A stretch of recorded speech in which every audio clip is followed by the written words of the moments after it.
সাংবাদিকরা যেটা বললেন যে নিয়মিতভাবে গণমাধ্যমের সঙ্গে আলোচনাটা চলমান রাখাটা আমরা মনে করি যে গুরুত্বপূর্ণ। ধন্যবাদ আমাকে কথা বলার সুযোগ দেওয়ার জন্য।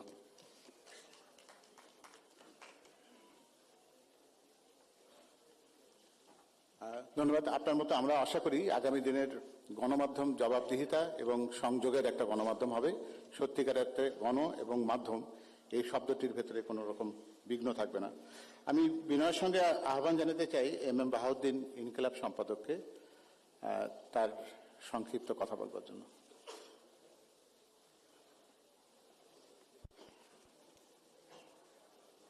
বিসমিল্লাহির রহমানির রহিম।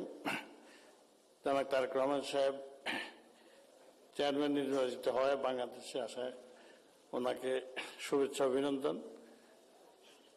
উপস্থিত সুধীবৃন্দ, আমার প্রিয় বড় ভাই